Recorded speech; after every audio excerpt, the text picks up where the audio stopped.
Bonjour à tous et bienvenue sur C17. Nous sommes toujours à l'atelier d'artistes rose Outre-mer à Talmont-sur-Gironde et Philippe Robert expose ses peintures. Philippe Robert, artiste peintre, réaliste, poétique. Bonjour Philippe. Bonjour Michel. Alors vous exposez avec votre compagne qui fait donc qu'on vient de rencontrer, qui fait les bijoux de tête. Vous exposez vos peintures.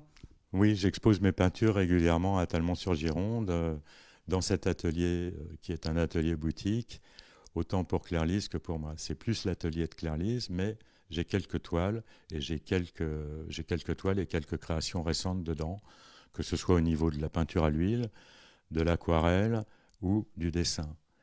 Euh, les médiums que j'utilise, les instruments que j'utilise sur ces peintures sont tous des pigments ultra rares avec une très grande profondeur et une très bonne tenue dans le temps. Donc je travaille beaucoup mon dessin et la signification des images. C'est mon métier.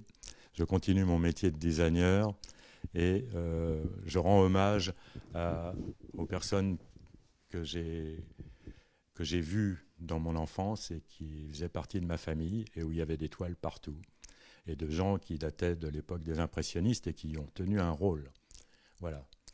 Ce sont des peintures que vous pouvez définir de réalistes, impressionnistes aussi, des scènes de la vie quotidienne. C'est surtout des scènes de la vie quotidienne, mais avec mon œil d'aujourd'hui. Aujourd'hui, des milliards d'images naissent tous les jours. La grande difficulté, c'est de faire une image qui n'appartienne qu'à moi, mais que je puisse donner et qui ait une valeur universelle, que ce soit des enfants pour le regard d'enfants de 5 ans ou de gens beaucoup plus âgés. S'ils ne connaissent pas l'histoire de la peinture, ils n'ont pas besoin de catalogue avec 4 pages pour leur expliquer la démarche artistique. Ils sentent quelque chose où ils ne sentent rien. Mais l'image, c'est un vecteur qui existe depuis les grottes de Lascaux. Alors aujourd'hui, on est quand même en 2024. Il y a un devenir à ça, et je fais partie de la mouvance de la peinture contemporaine d'aujourd'hui qui travaille le réalisme onirique avec toute sa signification. Quelques mots sur ces deux tableaux-là qui représentent le pont Transborder. Alors, il s'agit d'une transposition personnelle du pont Transborder à la craie noire et j'ai réuni des éléments de ma vie personnelle, à savoir des gens de ma famille, sur cet échafaudage qui a duré un moment. Et j'avais proposé également un concert imaginaire à Martrou, qui est là.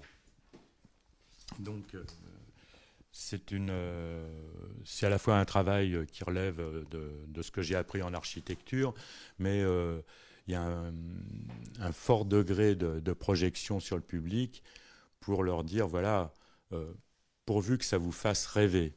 Parce que moi, ça m'a fait rêver pendant des mois, plus de 2 ans même. Et j'espère que ça peut vous inciter à approfondir l'histoire de ce pont qui date du temps de Eiffel, puisque Arnaudin était un contemporain de Eiffel. Toute ma peinture est axée là-dessus, sur qu'est-ce qui a été, qu'est-ce qu'on fait aujourd'hui, et qu'est-ce qui va arriver, et qu'est-ce qui va être retenu de notre époque. Merci Philippe. On ne va pas hésiter à venir vous voir, et votre compagne, pour les bijoux de tête dans ce bel atelier de Talmont-sur-Gironde. Merci beaucoup. Merci Philippe. Merci à vous deux et merci de votre professionnalisme humaniste. Merci, à bientôt sur C17 et toujours en direct.